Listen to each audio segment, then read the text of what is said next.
Policial encontrou o bebê no terreno abandonado e o salvou. 25 anos depois, ele recebeu uma ligação inesperada.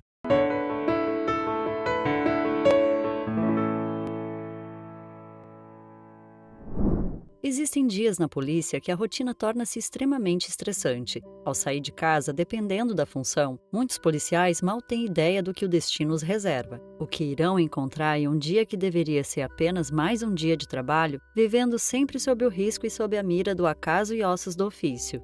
John Redford, policial recém-integrado ao Departamento de Polícia da pequena cidade de Williston, no estado americano da Dakota do Norte, sempre teve consciência disso, de que sua profissão estaria para sempre ligada ao perigo e a momentos de grandes emoções, mas nada o preparava para o que ele encontrou naquele terreno abandonado.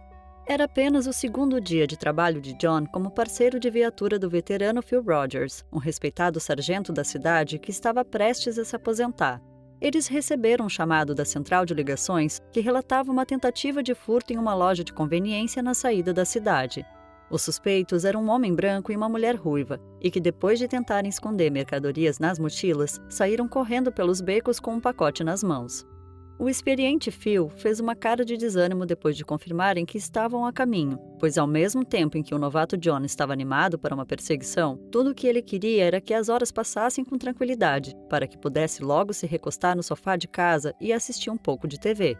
John percebeu o desinteresse do parceiro em resolver a situação, e por isso pediu para que ele lhe desse a oportunidade de comandar aquela ação. O sargento não se opôs, e ao chegarem ao local onde os supostos criminosos foram vistos pela última vez, John fez a varredura da área enquanto o companheiro conversava com a dona da loja.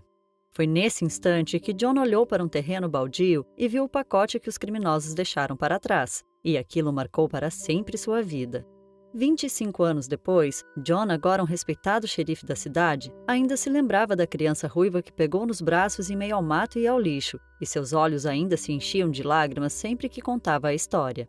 Ninguém nunca soube o paradeiro dos assaltantes da loja que o deixaram para trás, e por mais que uma mulher ruiva e seu companheiro ficassem por anos entre os mais procurados da região, a verdade é que o bebê foi levado a um abrigo com escoriações pelo corpo e com uma picada de escorpião.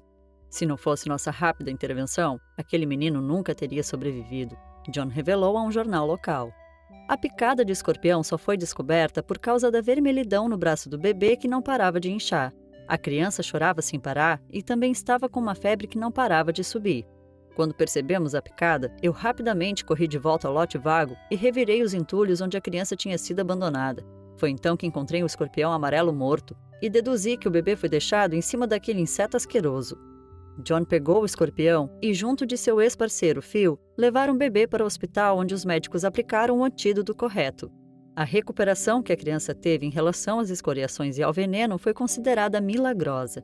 O bebê recebeu o nome de Alex em uma votação feita pelas enfermeiras, e então foi encaminhado ao serviço de apoio à criança e adotado meses depois por um casal de outra cidade. John viu o parceiro aposentar e muitos outros parceiros passaram por sua viatura antes dele chegar ao cargo de xerife. Desde então, ele esteve ativo em diversas cenas de crimes, participou de perigosas perseguições e também tiroteios, mas nada o marcou tanto quanto aquela tarde no começo da carreira. O modo como aquela criança foi abandonada naquelas condições, aquilo para mim foi a maior demonstração da falta de humanidade que já vi em minha vida, John explicou a um canal de TV. Por causa desse trauma, o estimado policial casou-se no ano seguinte com uma moça chamada Brienne, e juntos eles também adotaram 4 crianças que há anos estavam na fila de espera do estado. Muitos julgaram a decisão do policial como um impulso emocional, mas a verdade é que John se sentiu na obrigação de evitar que outras crianças passassem pelo mesmo tipo de abandono, e ele só não adotou mais crianças porque o estado não o permitiu. Os anos se passaram, e enquanto John se agitava em uma cadeira de balanço e observava seus filhos adotivos fazendo um churrasco em seu quintal, sua esposa o chamou para dentro de casa informando que alguém queria falar com ele ao telefone. O xerife se levantou e deixou sua cerveja na varanda. Era seu dia de folga, e certamente a nova assistente não estava dando conta de alguma demanda inesperada na central. John pegou o telefone e respirou fundo para não perder a paciência. Alô? Uma respiração funda do outro lado da linha o fez levantar as sobrancelhas. Quem está falando? Isso é algum tipo de trote? Saiba que eu sou o xerife. Xerife John? Aqui quem fala é Alex. O Alex do Escorpião. Eu preciso de sua ajuda. John ficou pálido ao escutar a voz de um adulto dizendo que era o bebê que ele tinha socorrido há 25 anos atrás. E o pior de tudo, o homem parecia desesperado. O xerife repetiu por diversas vezes que se aquilo fosse um trote, a pessoa iria se arrepender amargamente. Mas, para sua surpresa, o homem que falava do outro lado da linha sabia de detalhes sobre o caso do passado que só os envolvidos poderiam saber. "É você mesmo, Alex." O xerife segurava as lágrimas. Alex então explicou os motivos que o fizeram procurar o xerife, e isso deixou John ainda mais chocado. Segundo Alex, ele foi adotado por uma família do estado de Montana e cresceu em um bom lar. Teve uma infância e adolescência feliz. Se casou aos 20 anos de idade e teve um filho chamado Misha, que era tão ruivo quanto o pai, e aquele era o grande motivo da ligação. Alex explicou que seu menino estava prestes a completar 4 anos de idade e que adorava beisebol. Por isso, ele tinha o costume de acompanhar o filho do vizinho para assistir aos jogos do time amador local. Acontece que na última partida, há 2 dias, o filho de Alex simplesmente desapareceu enquanto foi ao banheiro do estádio, e que no assento do vaso foi encontrado um escorpião. John entendeu rapidamente a preocupação de Alex, e por isso pegou seu carro particular para viajar até a cidade de Livingston, onde o rapaz morava. O reencontro dos dois foi repleto de emoção, não apenas porque Alex estava diante do homem que salvou sua vida, mas também porque agora precisava dele para que salvasse a vida de seu filho também. Alex explicou que a única pista que a polícia local tinha sobre o desaparecimento de Misha era uma filmagem da câmera de segurança que mostrava uma mulher entrando no banheiro onde a criança estava antes de desaparecer. A janela do banheiro foi encontrada escancarada e presumiam que a raptora a usou para escapar com a criança. "Não entendo como posso ajudar", John disse assim que ouviu melhor o caso. Alex então explicou que a filmagem exibia uma mulher ruiva de aproximadamente 50 anos, e John era a única pessoa envolvida em seu passado que poderia confirmar as suspeitas. "Você acredita que foi sua mãe biológica quem raptou seu filho?" John perguntou assustado. Ele acompanhou Alex à delegacia da cidade e fez o reconhecimento. Não havia dúvidas, apesar de mais velha, a mulher na filmagem batia exatamente com o perfil traçado no retrato falado da época em que o casal de ladrões abandonou Alex no terreno baldio. Ao comparar as fotos do pequeno Misha às fotografias de Alex na mesma idade, ficou claro que pai e filho eram muito semelhantes, e isso era o que levaram todos a crerem que a mulher no vídeo era a mãe biológica do rapaz. John fez umas ligações e solicitou por fax os arquivos do caso de Alex. A investigação sobre o paradeiro dos ladrões terminava na divisa entre os estados, e a informação mais relevante que o arquivo mostrava era que o casal sempre conseguia escapar, mas que tinham o costume de morar em containers de cargas alugadas, ficando apenas algumas semanas e deixando tudo para trás. Essa era a melhor pista que John poderia dar à polícia local, e apesar de parecer de pouco valor, foi determinante para encontrarem o cativeiro. Só havia uma empresa de containers na cidade, e imediatamente a polícia enviou viaturas ao local. Margaret Brayman, uma mulher de 51 anos, foi encontrada dentro de um container que possuía ar-condicionado e móveis improvisados, e ela dava mamadeira ao pequeno Misha quando eles arrombaram a entrada. Margaret foi reconhecida como a ladra-amante de Bob White, um perigoso assaltante baleado pela polícia um ano antes.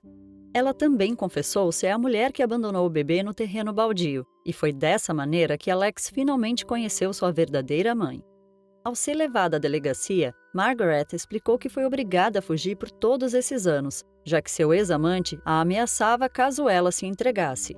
Durante mais de 2 décadas, ela colecionou jornais e recortes de entrevistas que falavam sobre o caso, e quando seu amante finalmente foi alvejado pela polícia, ela decidiu ir atrás de Alex para vê-lo por uma última vez antes de se entregar. Só que a partir do momento que ela começou a seguir o filho, acabou descobrindo que tinha um neto, e imaginou que aquela seria a chance de viver tudo o que não tinha vivido com seu próprio filho, sequestrando o pequeno Misha para criá-lo. Ficou claro para todos que Margaret sofria de sérios transtornos mentais. O escorpião morto que foi deixado no banheiro onde ela raptou a criança foi a maneira que uma mãe consumida pela culpa encontrou para ser identificada.